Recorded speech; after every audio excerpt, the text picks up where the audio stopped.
All right, thank you so much. Thanks for having me today. I'm here from NAV. I will tell you a little bit about some of the resources we have later, but I do want to emphasize this is an educational program and NAV is not affiliated with the SBA or with SBDC, so you never have to use any of our services to take advantage of the services at the SBDC, but we hope you'll find it complementary to the help and assistance that you're getting from your SBDC. And just real quickly about my background, I've been in this field for a long, long time. Way back in the day, I wrote the first mass market book that talked about FICO scores. This is my latest book, Finance Your Own Business, and I've been talking about credit and financing, gosh, before consumers had free credit reports on their consumer side. So I love answering questions. I love being of help. So we will have time to ask questions here, but if you have something personal that you're, maybe want to reach out to me, got an email address there and you got my social media contacts, you're more than welcome to reach out. So let's get the landscape first, and then I'm going to go into some very specific types of lending options that may be a fit for your business and what some of the pros and cons are, and then we'll go into some resources to help you get lender ready. And by the way, if you didn't notice, in the chat on the Zoom, you will see the links to the handouts. So these slides are in a PDF form as a handout, so you can download it, look at it later. There's also a build business credit checklist, so you don't have to take frantic notes when I get to that section because you can just walk through the checklist. And then there's a guide to SBA loans that's in there as well. So when we started this year, 2020, it was very optimistic on the lending side, lots and lots of lenders from many different types of businesses. And there were over 44 different types of financing, over 6,500 lenders targeting small businesses. And then March hit and it was, like the brakes went on the freight train and everything just slowed down, came to a halt in many instances. And so many lenders stopped lending. Some of them even cut their credit lines on their existing customers. Some of them made it very, very, they imposed more restrictions on lending. And then we had PPP and the Economic Injury Disaster Loan become available, as well as some state programs. Now, one bright spot that has continued during the pandemic has been crowdfunding, and I'm going to talk about crowdfunding in this presentation briefly. That sort of got a win behind the sails, and there have been a lot of businesses who have been able to successfully crowdfund during this crazy environment. So now as we're starting to move post-PPP, although I'm hearing there is a fourth round that they're writing legislation for. We'll see what happens, right? With jury's out. But right now, what we're seeing is lenders are starting to lend again because that's their business. So whatever your business is, they don't make money unless they're making loans. So some of them are starting to lend again, but they are often imposing more restrictive requirements. So either higher credit scores, or they're examining revenues more carefully, or they're looking for more established businesses. And we'll talk about some of those qualifications in just a moment. So what I want to help you do is be prepared and also understand what's out there. So if you're looking for financing right now to supplement what you have, this might be helpful. But I'd like to start by laying the groundwork, because one thing I don't think, if you haven't had to get much business funding in the past, and I talk to a lot of entrepreneurs who try to bootstrap it, and they're very averse to getting financing, but now they're realizing, okay, this is a crisis, I need to look at options. Small business financing is more like a mortgage than like getting a credit card. They're going to ask for a lot of information. And so you're going to have to be prepared for a lot of information. It varies by lender, and I'll talk about that. But you really want to be in the mindset that, hey, I'm going to have to gather some information to give myself the best shot. And I think a great example of that was the Economic Injury Disaster Loan, or EIDL. A lot of people were caught off guard because they hadn't done their taxes because the IRS gave an extension, but then they needed information that they would normally collect in that process in order to apply for EIDL or PPP. And so they were really caught off guard by that. So I want to really lay that groundwork. So the first question I often get from borrowers is, well, how much can I get? And the question the lender will say is, how much do you need? And that's a little bit of a tough question for most business owners to answer, because they'll usually say, well, how much can I get, right? So I want to give you a guideline for the how much I can get question. And what we found at NAV, working with multiple lenders, a good rule of thumb is about 70% of your gross monthly revenues. So if you're grossing, you know, $10,000 a month, about 70% of that would be $7,000. Now there are lenders that will go higher and there are lenders that go lower. The lower is usually because you have other debt that they're worried about. On the high side, it's you're a very qualified borrower is able to get more, sometimes even more than that, 150, percent times those revenues. But that may give you a rough idea of what you're looking at for how much to ask for. The other thing that is very common, and even more so now in this crisis, is the age of the business. So lenders often want to see that you've been in business for a specific period of time. Now, 2 years is almost a magic number with many lenders. We just find the opportunities are much, much wider once you've been 2 years in business.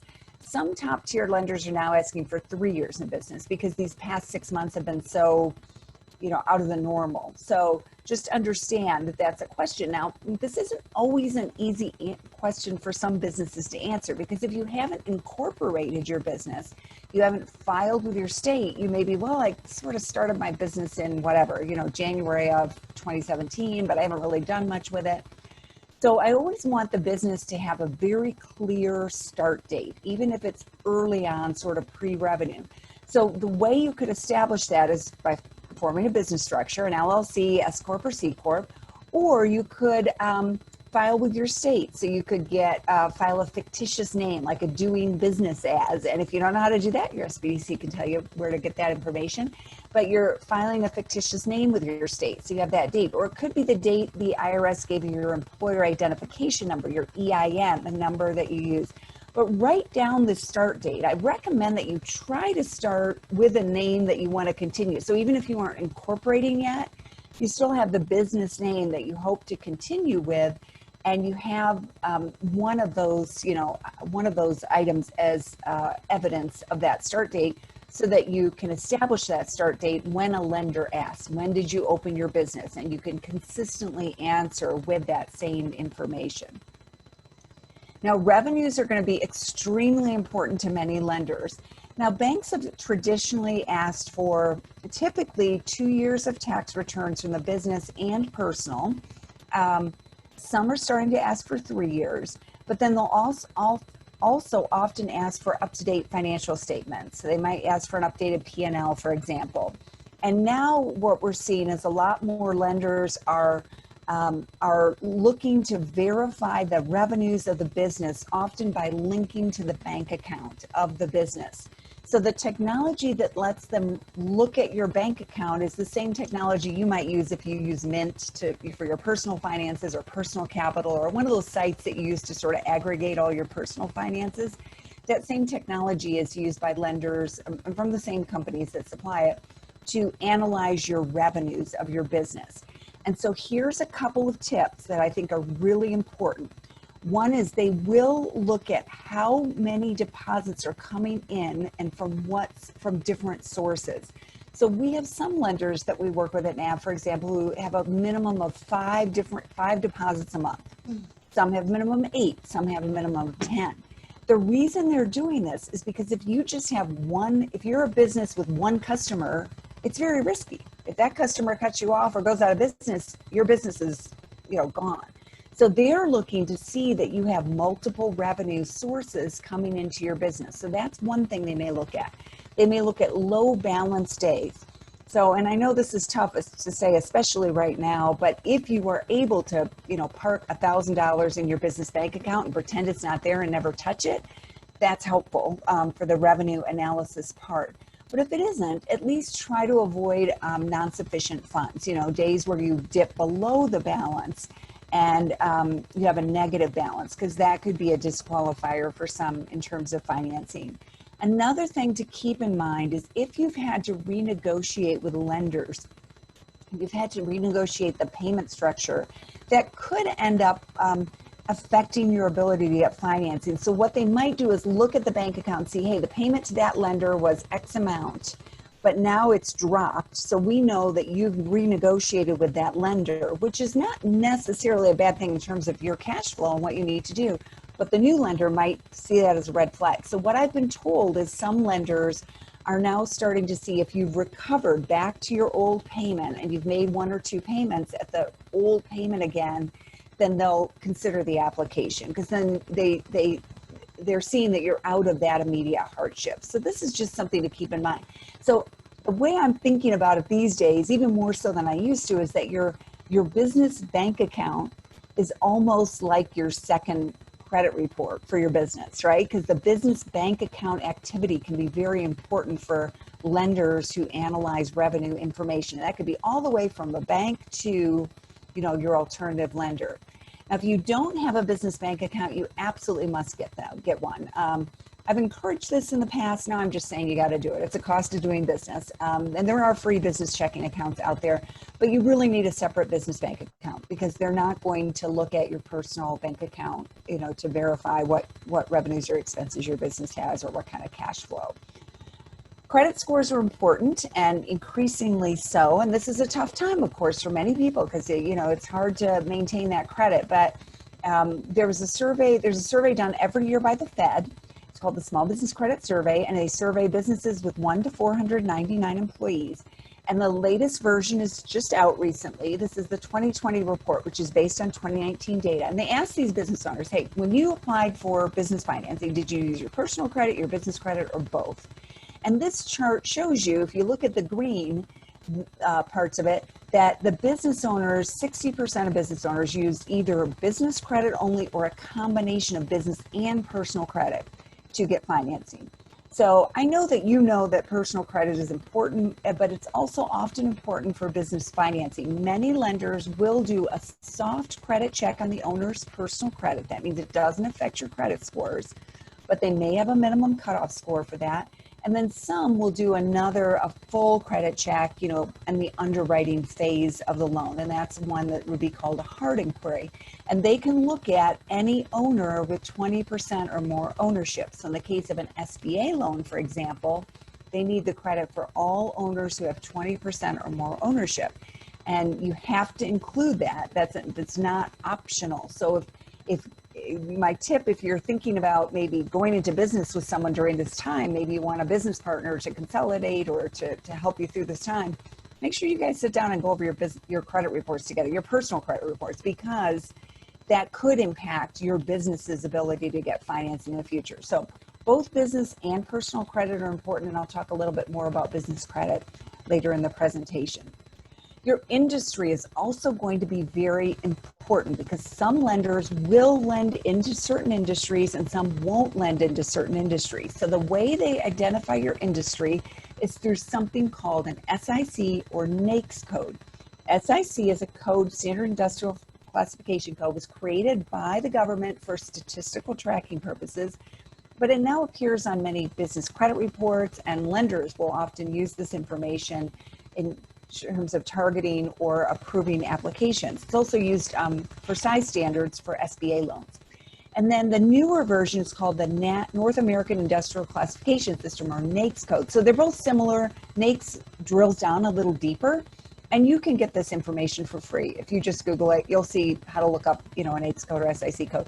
It can be a little confusing. I was playing with it the other day because I was self-employed for over a decade, and I still have my corporation. So I was looking and trying to see, do I have the right NAICS code for my business, and it doesn't fall in a clear category. So it can be a little tricky, but spend a little time with it, because this can help you get more financing offers if you have multiple lines of business. I'll give you a quick example. We had a NAV customer who manufactured real estate signs for real estate brokers. So, the signs that someone would put in a yard to sell a house. He made those signs. Well, he wasn't getting financing, and he discovered that his NAICS code identified him as in the real estate business, but he's actually in the sign manufacturing business. So once he got his NAICS code corrected on his credit report, he started getting more financing offers.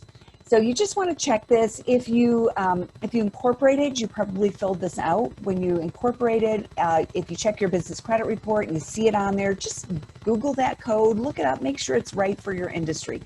Industries that tend to be more risky include real estate, restaurants, and retail. Those are the three. But then there's also some, like if you're in gun or ammunition, or alcohol-related businesses, those businesses might have a hard time getting financing due to their NAICS code as well.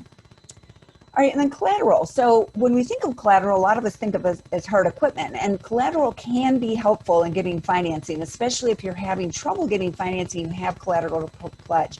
But you might want to think a little more broadly, because collateral can be accounts receivable. It can be your inventory. In some cases, it might extend to your personal collateral. So if you're going to get an SBA loan, for example, oftentimes the SBA will want you to pledge your home equity, if you have enough home equity, as part of the collateral for that SBA loan. So understand this, and also understand when you're getting a loan, read the documents and see whether they are going to file what's called a UCC filing. So when a lender takes collateral in your business, they file a notice in the public record that says, we have a security interest in the property of this business. And that does two things. One, it tells other lenders, hey, you can't go after this property until I get my, debt repaid, because I'm first in line for this property. But the other thing it does is it often tells other lenders, and sometimes some of the more predatory lenders, hey, we're going to try to go see if this person wants more money.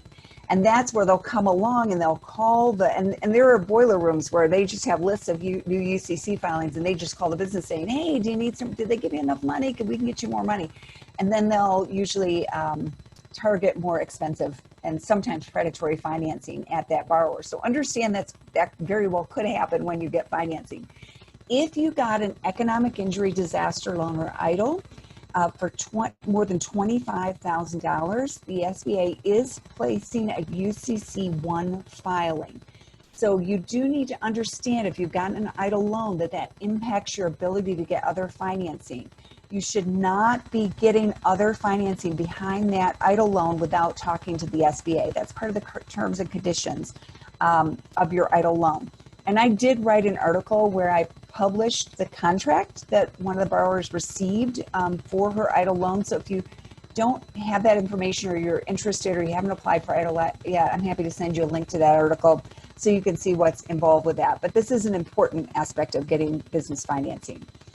And then the next thing is to know your numbers. I sort of touched on this when I talked about the bank account and the financials. I'm not going to talk a lot about financial statements, but if this is the part of your business that you don't really like to deal with, and so you don't deal with it, please, by all means, check out the training at your SBDC. You really need to be on top of your numbers, more so than ever.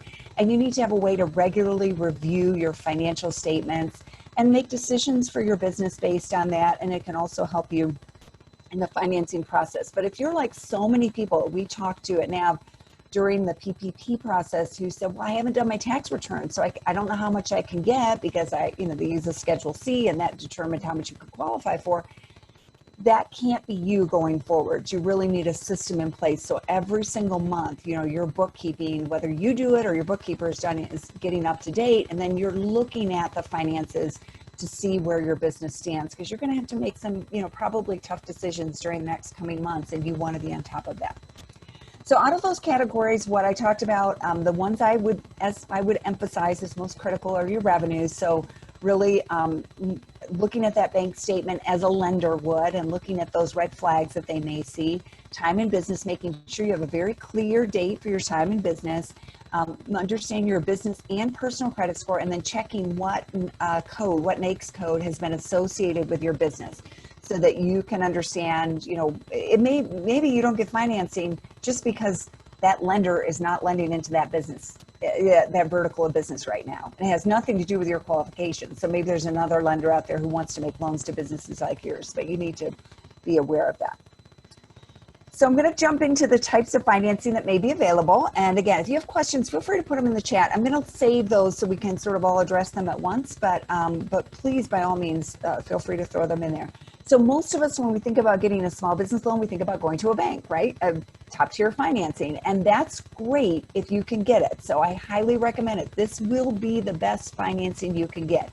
It could be a line of credit where they give you, $100,000 line of credit. You spend what you need, you pay interest on what you have outstanding, and then when you pay it back, you get to go back to the well. It could be a term loan. You know exactly you need $50,000 to retrofit your restaurant to meet the new guidelines with outdoor seating or a drive-through or whatever it is, and you need that amount of money, so you get a fixed loan, usually fixed rate, sometimes not, but it's usually fixed rate and fixed payment for a period of time. SBA loans, it's hard to say they're their own category. I have another slide on this, so I'll jump to those next. But then commercial real estate loans. Commercial real estate loans have been very hard hit. I'm not going to sugarcoat it. And there's still so much uncertainty in that industry right now because so many landlords are having trouble collecting from their tenants, and then so many properties, they're having trouble trying to renegotiate financing. So it's a tough vertical right now. So you're going to have to be creative if you're looking for commercial real estate. But your SBDC, also knows what's going on locally in your market. So the thing with top tier finance, you're going to have pretty good qualifications. So often they look for 2 years in business. Now I'm saying it might be 3 years in business. Don't be surprised if it is. They usually want to see strong credit scores. Every bank I know, credit union, community bank, will check personal credit on the owners. I've never heard of one that doesn't. They may check business credit as well, but they're definitely going to check personal credit on the owners. Again, 20% or more ownership. They're going to look at your financials. They're going to want business tax returns, often personal tax returns, maybe a personal financial statement and a business up-to-date financials for the business. And then the other thing to keep in mind is that many banks make larger loans because their compliance costs are so high. It's not cost effective for them to make small loans. So I've looked at some of the big banks and their minimum requirements, and many of them start at $150,000 to $250,000 for a minimum loan size. And for some businesses, that's no big deal. For other businesses, that's a lot of money. So just understand that you want to try to get an idea of what their minimum loan size is before you spend the time pursuing it, in case you don't need as much money as what they're requiring.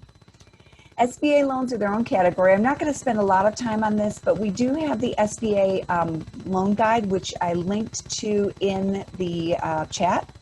And there are a number of different SBA programs. And one of the cool things about SBA loans right now is that they've deferred the payments for the first 6 months on the new loans under the 7A microloan and, I don't remember, I think the CDC loan program.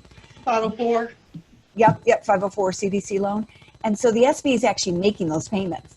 So that's pretty remarkable. So if you can qualify for an SBA loan right now, this could be a very good time to do so. Now, one thing I want to point out is that with the exception of disaster loans, the SBA does not make loans. They do make disaster loans, but they don't make other loans. They guarantee them. Individual lenders who are approved by the SBA make them. And the lenders all have to meet the minimum SBA requirements. Otherwise, if the borrower doesn't pay it back and they default, they can't collect on the guarantee from the SBA. But they can impose greater requirements. So a credit score would be a great example where a lot of the SBA programs, they don't have a specific minimum credit score requirements, but they require acceptable credit. And then the lender themselves could determine, a minimum credit score for their borrowers. So the takeaway on this is, just because you can't get an SBA loan from one lender doesn't mean you can't get it from any lender. Now, there may be some reasons you don't qualify at all. Very, very low credit scores, for example, or other requirements, or an industry that's prohibited for SBA loans. There are a bunch of exceptions they don't allow. But just understand that you want to cast your net a little wide to find the one that's the right fit.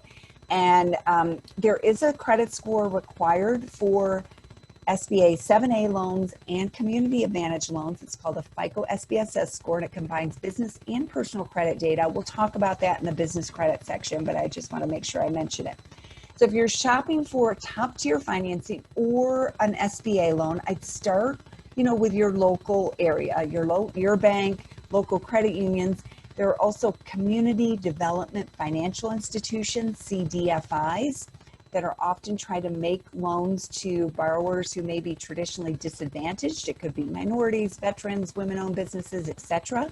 And a great place to find that information is by talking to your SBDC, because they're going to have an idea, the pulse on what's going on in your local, community. And then beyond that, at NAV, we do help borrowers find financing. So I'll talk about that a little bit in the resource section and how that works. Now, it's great if you can get bank financing, but the research shows anywhere between 80 and 90% of small business applicants don't. They just don't, either don't get it or they don't get as much as they need. So that's where you end up turning to what would be termed alternative financing or non-bank, non-traditional financing. And I want to talk about a few of these options here so you know what's available and what they're looking at right now as far as qualifications. Now, if you've ever gone online looking for a fast business loan, you probably saw information about what's termed as cash advances. And these are loans where or financing where they take a payment out of your account on a weekly or daily basis. Now, this originated originally as something called a merchant cash advance. So if you're a business that takes a lot of credit or debit card sales, they would look at your past credit or debit card sales, and then they'd advance you money based on that history. And then the next time your customers swipe their credit or debit card, they take a cut of that in order to repay the advance. They go to great lengths to make sure they are not called a loan legally, because that allows them to get around usury and other requirements in various states. If you say it's a loan, they'll push back and say it's not a loan, it's a purchase of future receivables. But that model has now broadened to a number of online lenders who might look at other types of revenue, not just your credit card sales, but the other revenue I talked about, the deposits going into your bank account, for example, and provide you with financing based on that history and then take the money out on a daily or weekly basis. Now, this type of financing is usually very much easier to get than traditional financing. They're often very flexible on credit scores because they're looking mainly at revenues and sales as opposed to credit scores. And they sometimes have flexible repayments. So sometimes the payment will be based on a percentage of sales. So if the sales are slow, you pay less, or they might offer where a couple of times you can forego a payment, maybe for a seasonal business, for example, or run into something. But they tend to be more expensive. So and they tend to build in their cost right up front. So they don't express their cost as an interest rate. Instead, they express it as what's called a factor rate. So let's say you get $100 from them. This is an example. You get $100 at a factor rate of 1.2. You take $100, you multiply it by 1.2, and you get a payback amount of $120. So the minute you sign on the dotted line, you get that $100, you actually owe $120 that you have to pay back. And then it will be taken out of those future credit card sales or future bank revenues, whichever way it's set up. So you have to translate that into an APR, which is what we use on the consumer side to talk about our cost of credit, if you want to compare it to other financing options. So I just took this simple example. I put it into one of our calculators at NAV. We have these calculators right on our homepage. You don't need to have a NAV account. They don't collect any personal information. You just go to nav.com/calculator. And you can put in the financing and translate it to an APR. So in this example, the example was 38% APR. Now, we've definitely seen higher than that. There was a study done by the Opportunity Fund. They try to work with borrowers and help refinance them into more affordable financing, among other things. And the average APR for clients who were coming to them with help with the debt that they had, the average APR was 94%. That was the average.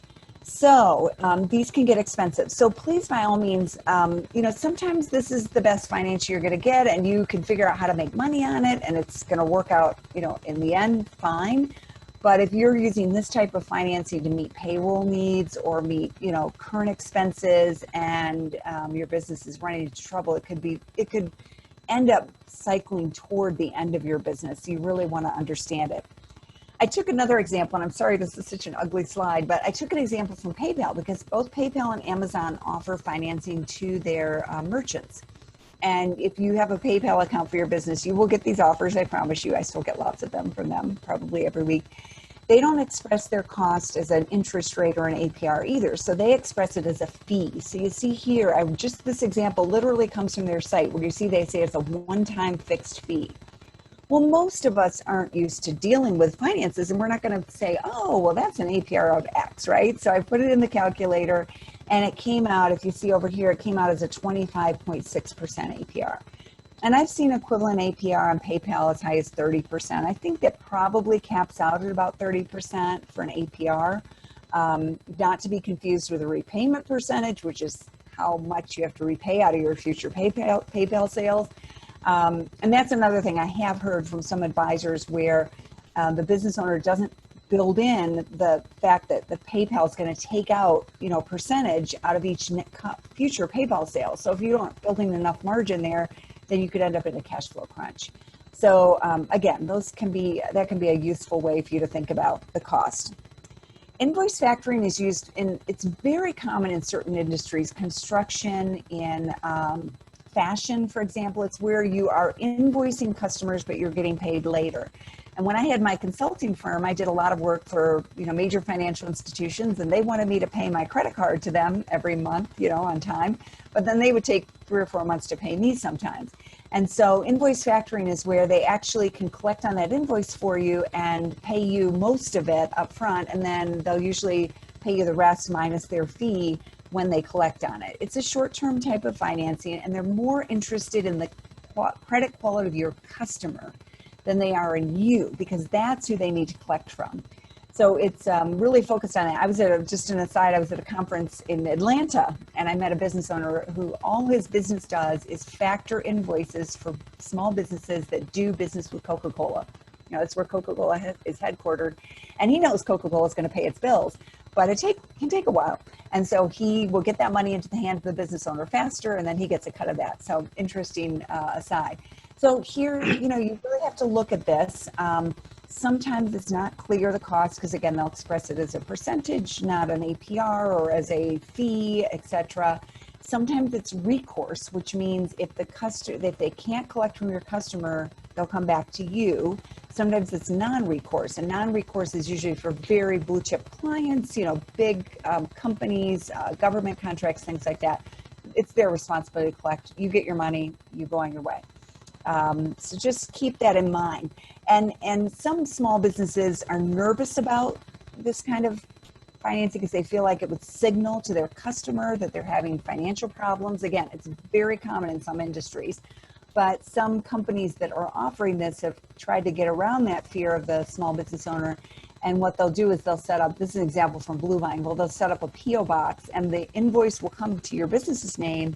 But to this PO box, you assign them the rights to cash that check and then pay you out of those proceeds, or they set up a bank account that they have the right to access, and then the client payment goes there. So the client never knows that it's being factored, but it is being factored. So just an aside.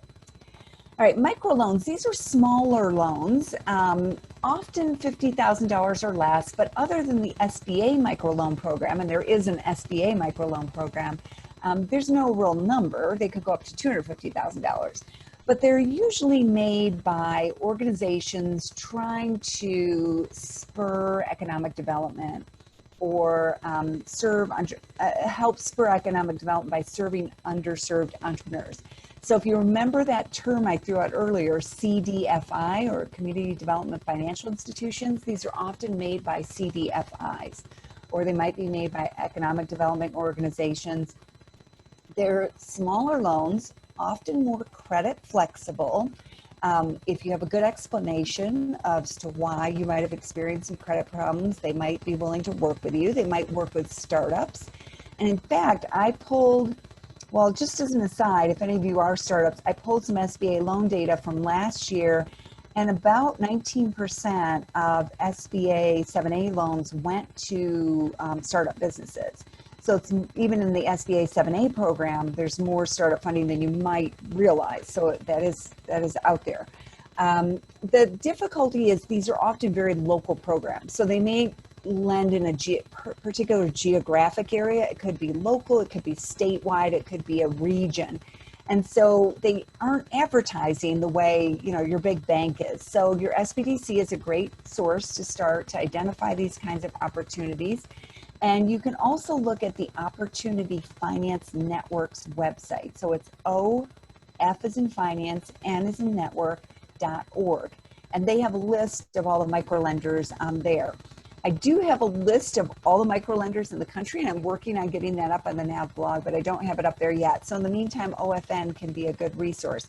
But what I like about microloans is the flexibility. Interest rates are usually much more favorable than other types of financing for businesses who are looking for these loans. The average SBA microloan is just about $15,000. And, well, I won't mention it yet, but remind me when I talk about crowdfunding, you mentioned Kiva. So if I haven't mentioned Kiva, then make sure I do. All right, and then vendor terms. So I don't know if, go ahead. No, I saw your pancake in Paris. I think Jim has a story on that, don't you? Oh, what? Pancake in Paris? Or buttermilk, the buttermilk. Oh, no. No, I'm sorry. Well, that's okay. It's a great book. If you haven't read it, I encourage you read it. This is a true story. Craig Carlson, about 10 years ago, started the first all-day breakfast diner in Paris, in France, as a matter of fact. And not Paris, Texas. Yeah, not Paris, Texas. That's right, Paris, France. He went through all kinds of trials and tribulations, raised money, you know, back in California where he lived, and then went over, and he almost wasn't able to open. And without a spoiler, the reason he was able to open was because his vendors, you know, the companies, he got his bacon and his eggs and his coffee and his wine, because you must have wine in a all-day breakfast diner in Paris. They all allowed him to buy on net 30 terms. So they let him buy it, you know, they let him get the stuff he needed, not pay for it up front, cook the meal, sell the meal, and then pay the vendors. So this is actually a very common type of financing. About 12% of business owners in that Fed survey that I mentioned earlier use this type of financing. So this could be for the suppliers that you use in your business.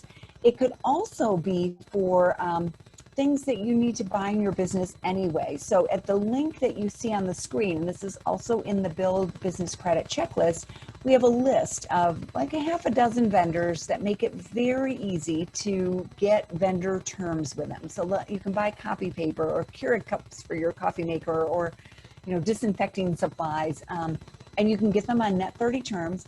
And the vendors in that article do not check personal credit, and they do report to business credit. So they can help you build a business credit rating, and it doesn't matter what your personal credit scores are.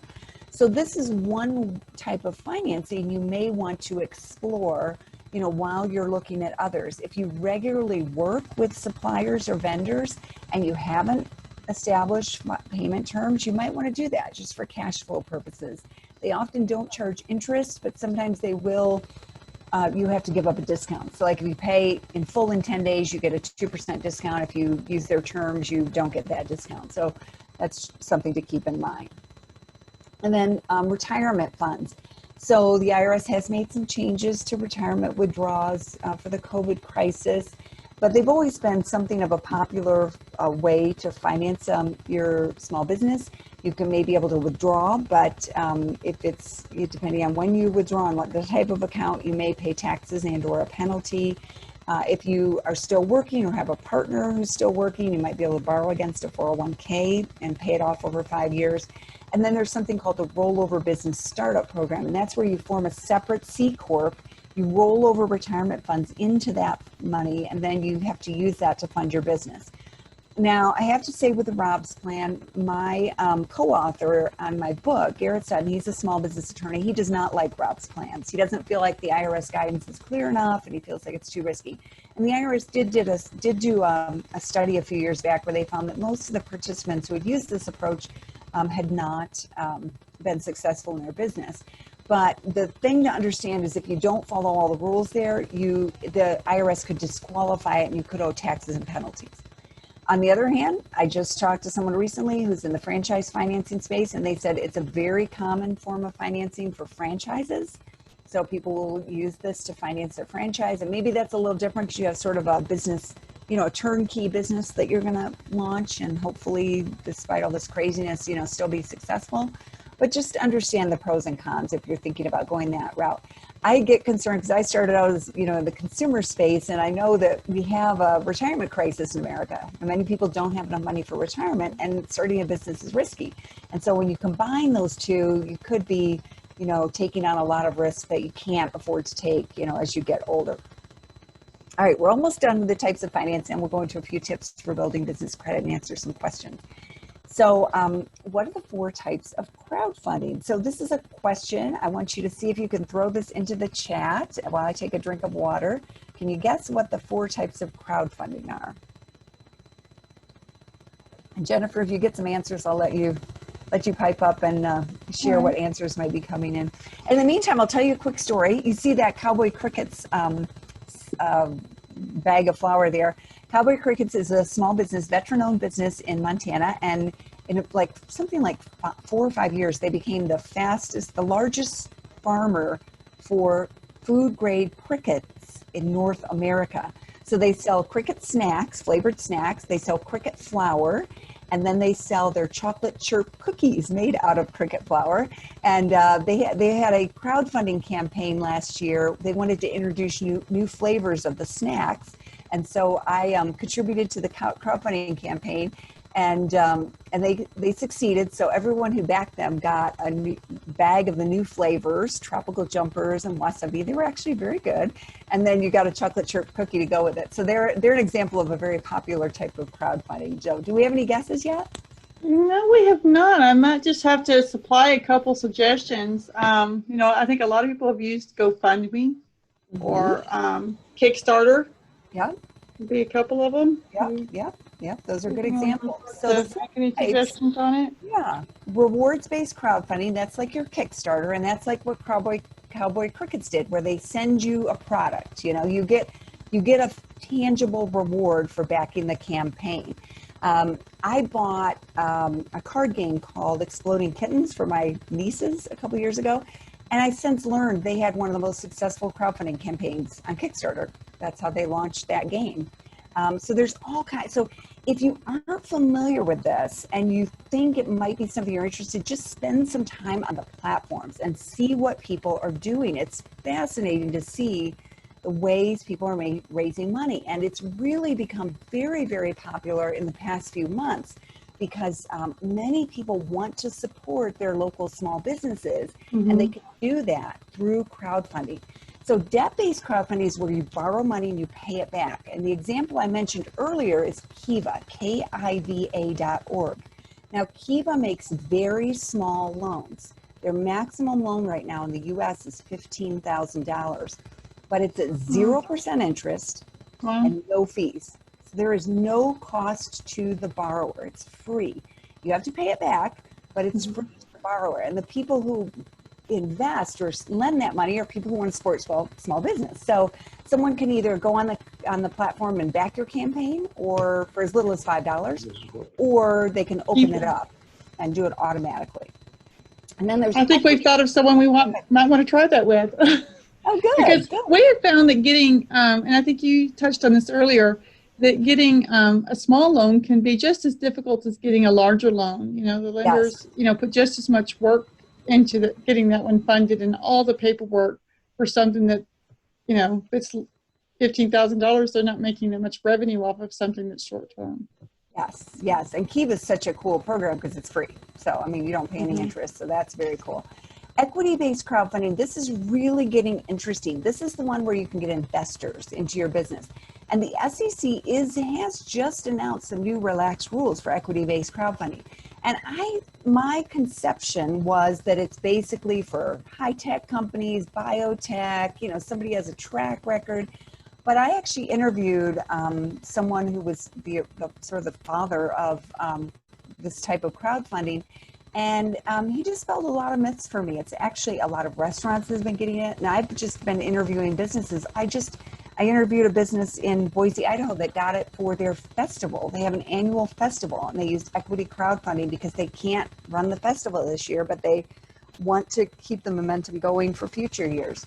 So this is, it's the more involved form of crowdfunding, but you can raise up to $1.07 million. And it can go on either a debt basis where you pay it back or an equity basis where they are investors in your business.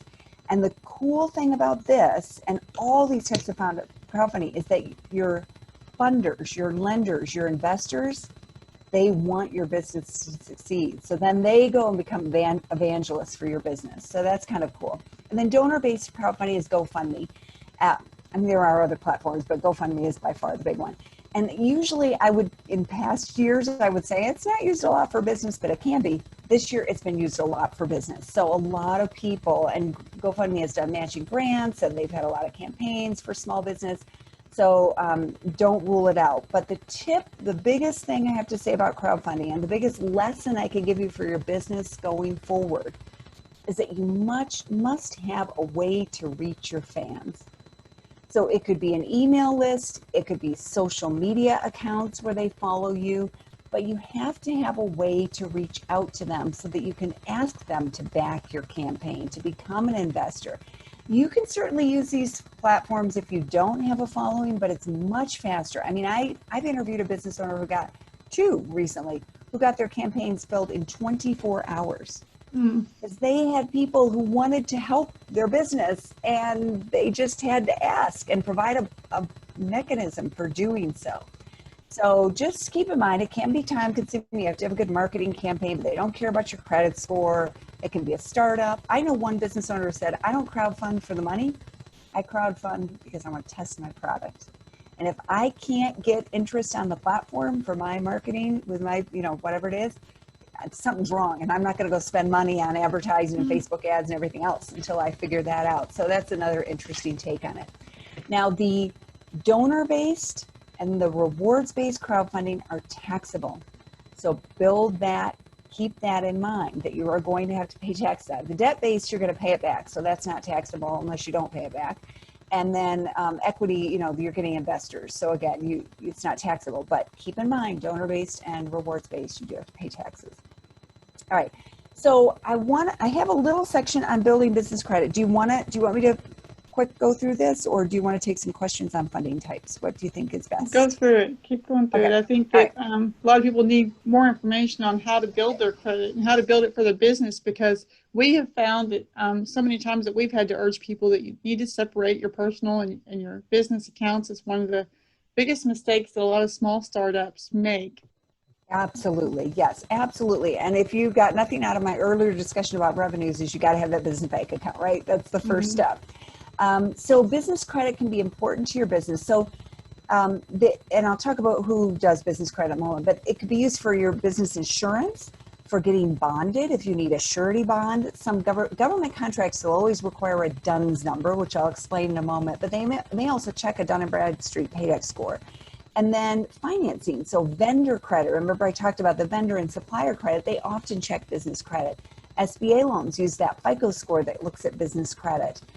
In fact, even for EIDL, they checked business credit for loans of $250,000 or less or more. So there was a business credit check component for the larger loans for that program. And banks may check business credit, and equipment loans or leases may check business credit as well. So there are a few major business credit agencies, and one of these agencies employed 4 former U.S. presidents. So I wonder if anyone has a guess as to which of these agencies actually employed 4 former U.S. presidents. And Jim, I don't know if you remember, so you can't answer yet. You were in my class. I think we have some shy participants here. Yeah, let's see. If I had Bonus point if you want to name a famous president who worked for one of these credit bureaus.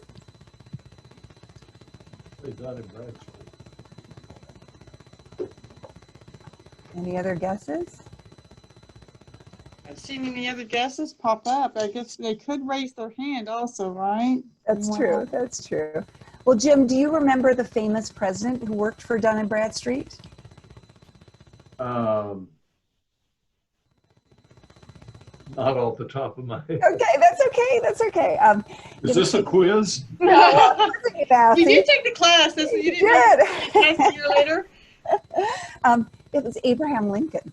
Oh. Oh, Lincoln, McKinley, Cleveland, and Grant all worked for Dun & Bradstreet. So these, Dun & Bradstreet has been around since the 1850s.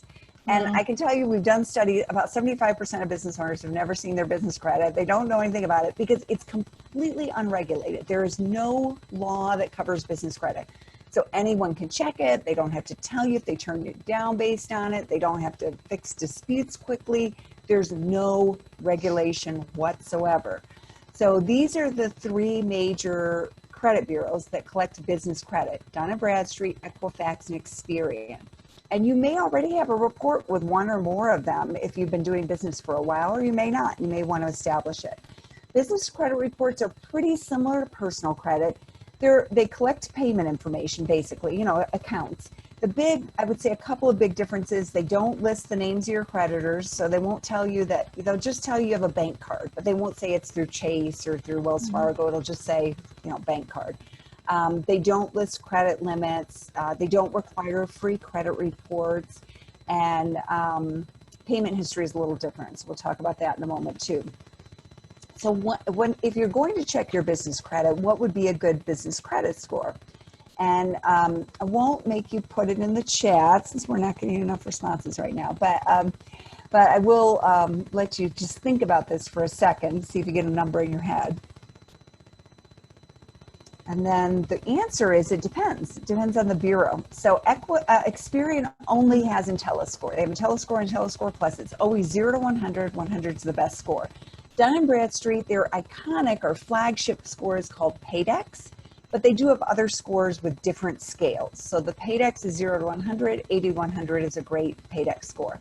Equifax has a bunch of different scores. The one that we show in a NAV account is the delinquency score, which automatically freaks people out because they think it means they're delinquent, and it doesn't. It's just the name of the scoring model, and that one runs from 224 to 580.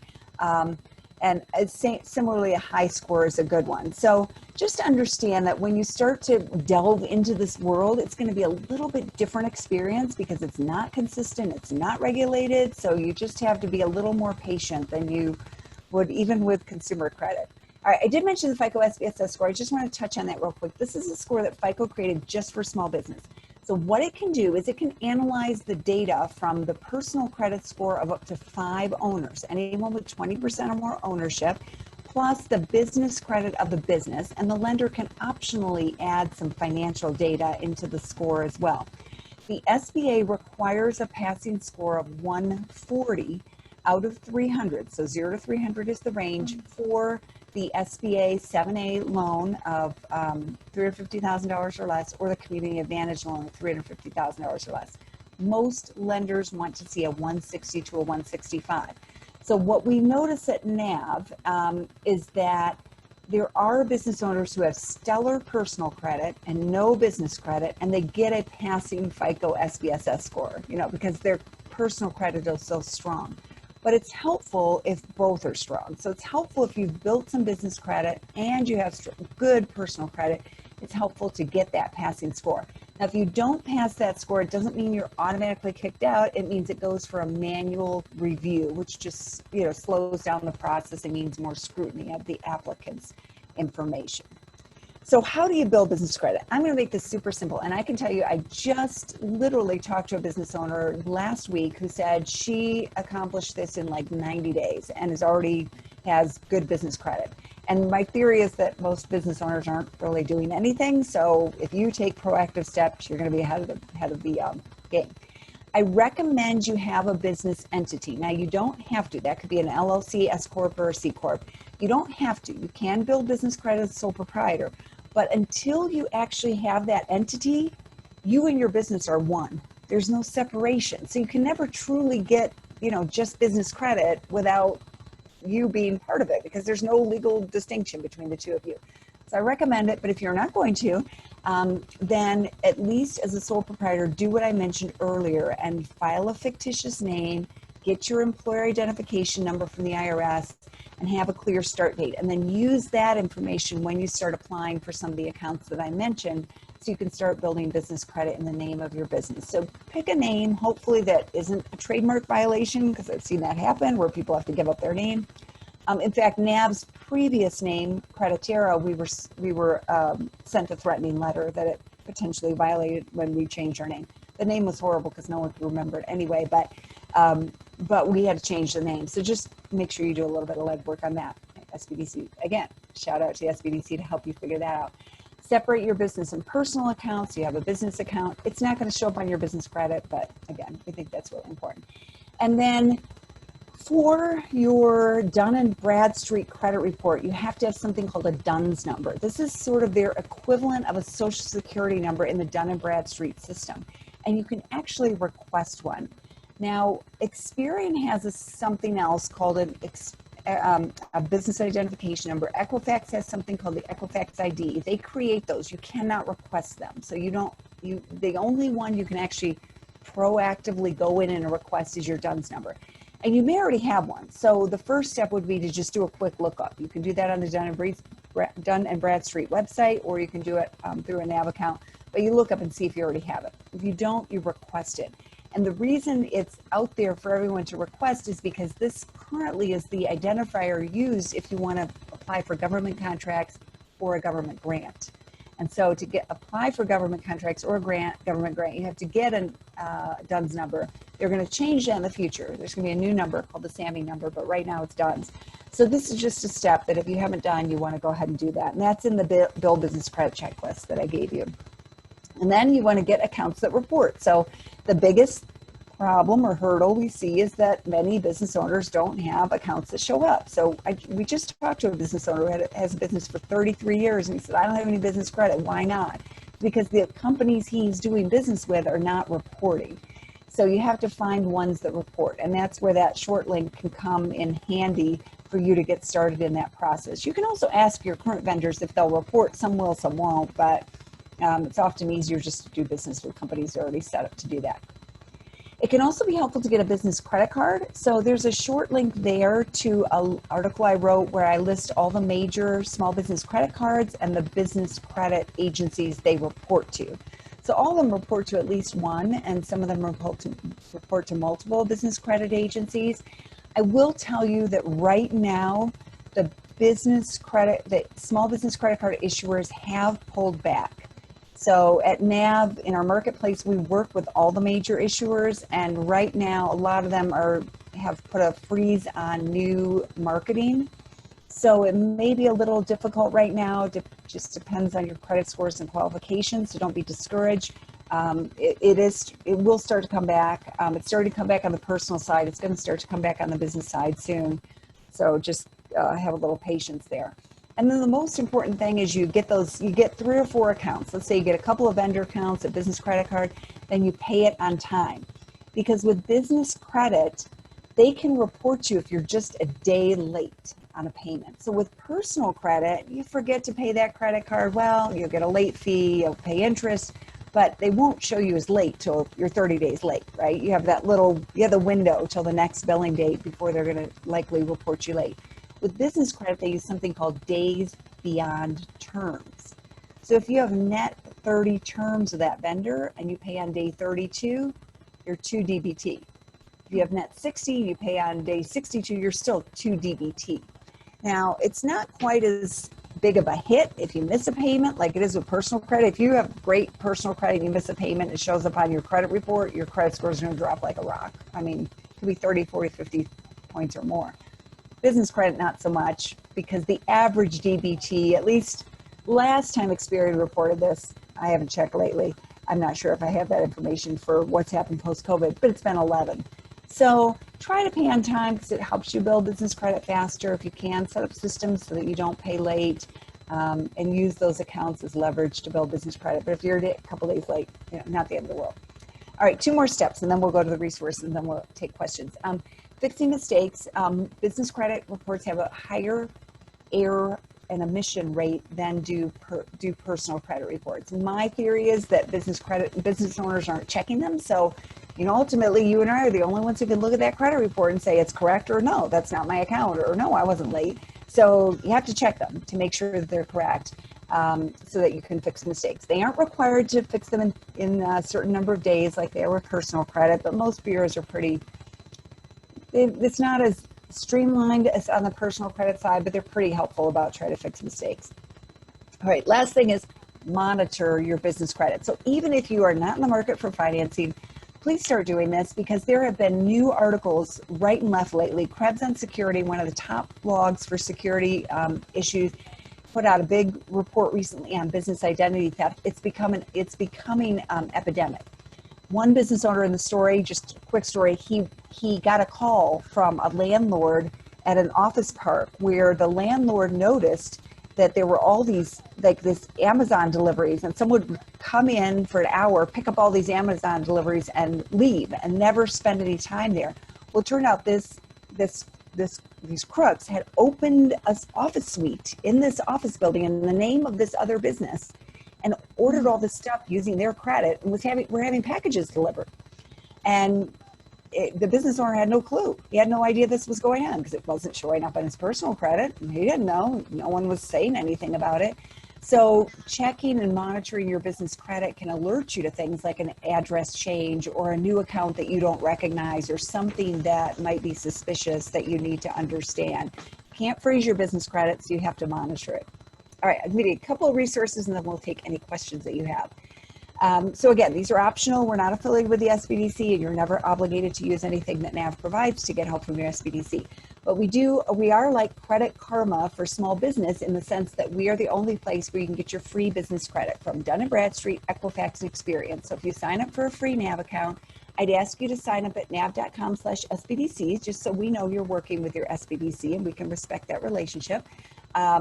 And then it's free, no credit card required. You will be asked security questions to verify your identity, because what we pull in is your Experian personal credit report and your 3 business credit reports.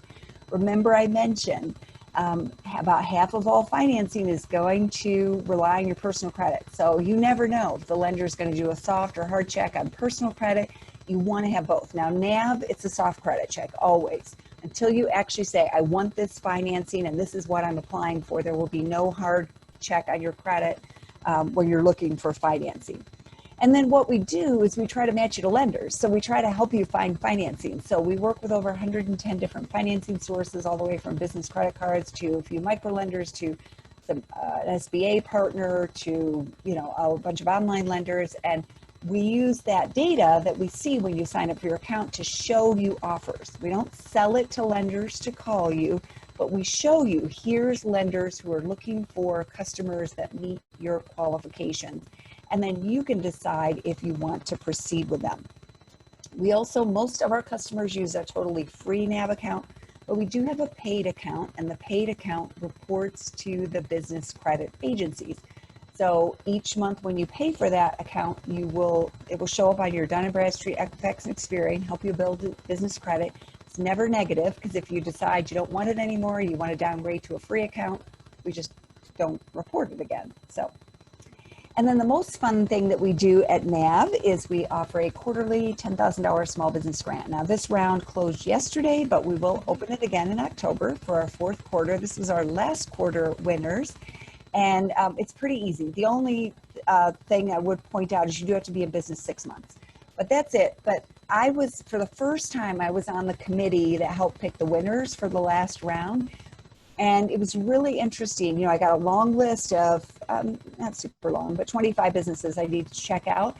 And the ones who were very clear about, here's how I'm going to use this money to either solve a business challenge. Our winners were a food truck in Atlanta. Or to take my business to the next level, those were the ones that made it to that final round where we interviewed them and then picked our winners.